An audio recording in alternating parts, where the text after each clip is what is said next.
Men and women of Uganda, I salute you for staying firm even at a time like this when our nation is standing on a very shaky ground. Today, we come together yet again when our nation is facing one of the greatest contradictions of our time. The blood of men and women who paid the ultimate price to make sure that there is a restoration of democracy in Uganda is crying out and crying out loud. It continues to call upon the unfulfilled promises, the broken promises and the blatant lies that have been ongoing in our country. We have seen this throughout the 35 years of blood and tears under President Museveni. When he moved to remove the age limit from the Constitution and crown himself president for life. Was it a positive, Mr. President, that the presidential term limits were removed? Yes, we removed the presidential term limits because the problem of Africa is not term limits. Come in and get out so that I sit on the chair. The problem of Africa are the fundamentals, which I was talking about this morning.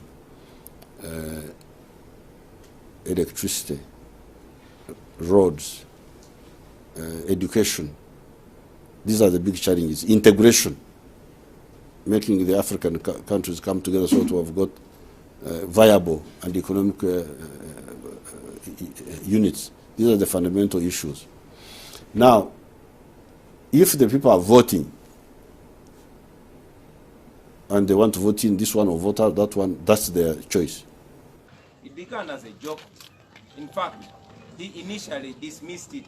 He denied it in the beginning, but it took only a few weeks before the parliament was raided. Members of parliament were bribed, and some of our people were killed fighting for the survival of the remaining of our constitutional order. Limit. What is your view on that? Should the age limit also be there anyway? Well, that one, I think that one we had ignored. We had not discussed it.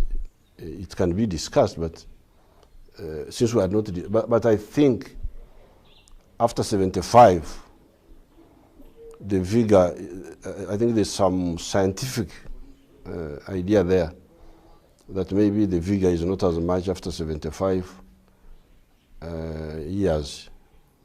So that one I wouldn't quarrel with some. I know there are some leaders who have been leading even beyond 75. But I think if you want very active leaders, it should good to have the ones below 75. So are you saying you wouldn't go beyond 75 yourself, sir? Not at all, certainly not. Many of the Ugandans, you and I, thought that this was the worst we had seen. Nobody believed that there was any worse anybody would do to stay in power. But now we all see that a dictator will go to any height and any depth to keep in power. Museveni, like all dictators before him, is determined to keep in power at any cost. He does not care what happens to Uganda or Ugandans, for as long as he still occupies State House. Fellow Ugandans, I'm reminding you that Museveni is at it once again. He recently met the Electoral Commission and he gave them orders to organize what he called a scientific election. Using the coronavirus as an excuse, he is banning public rallies and other aspects of a normal election as we all know them.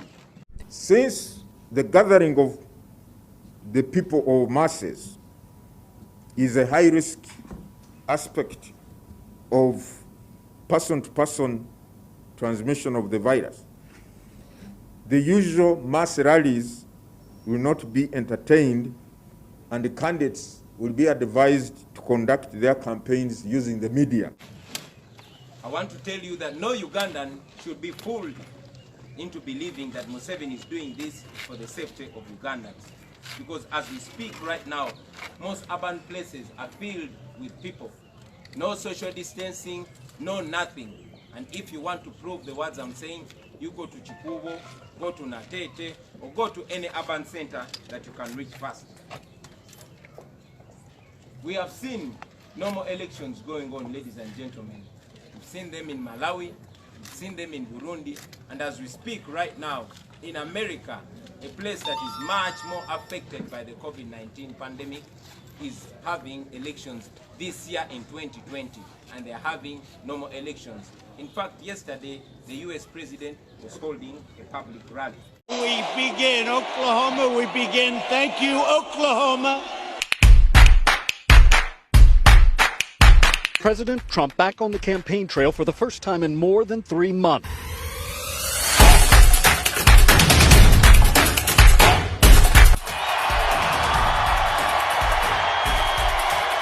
Still, the crowd here doesn't social distance. Most aren't wearing masks. Neither is the president.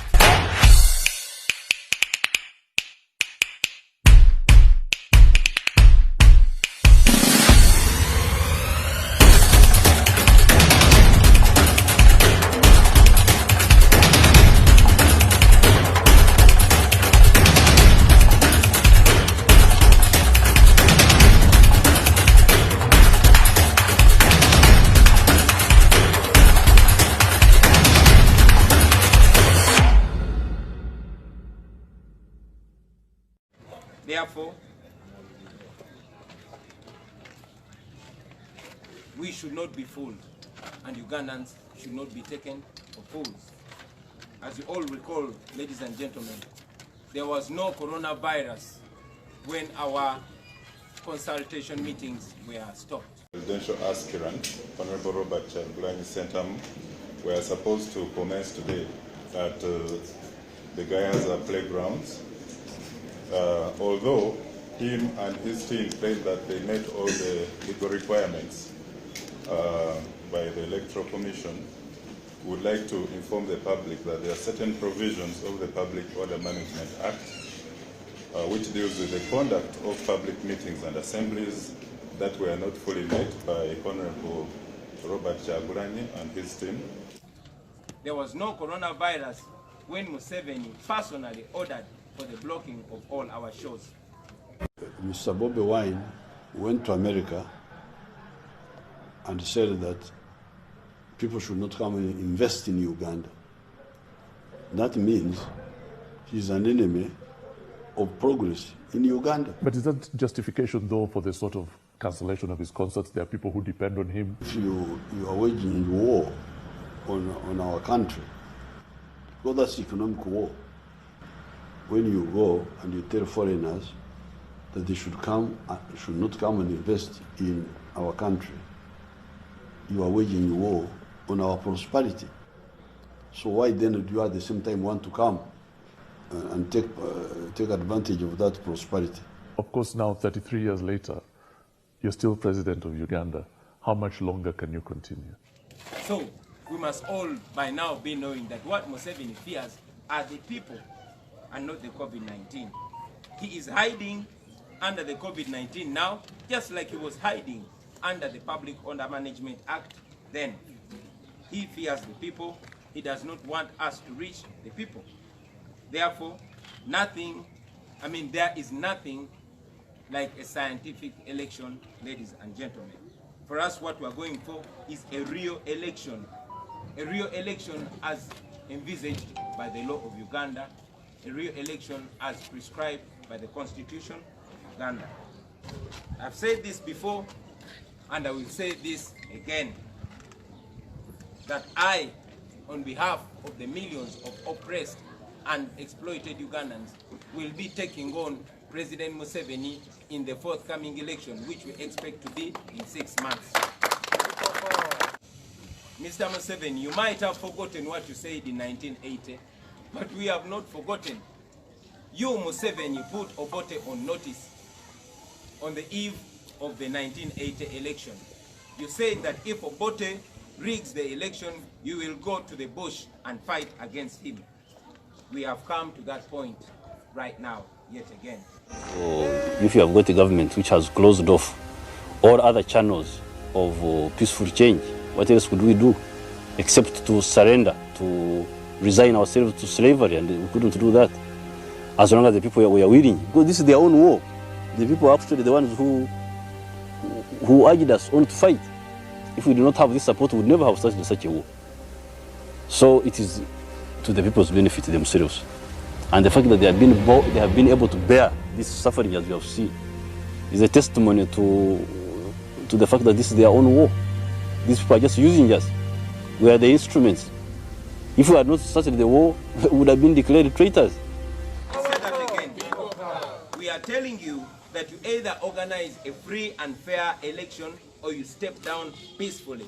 But if you continue provoking Ugandans, Ugandans will rise up against you and you will end up in the dustbins of history, like your friend Gaddafi, like your friend Mobutu, and like your friend Omar el-Bashir. So take this.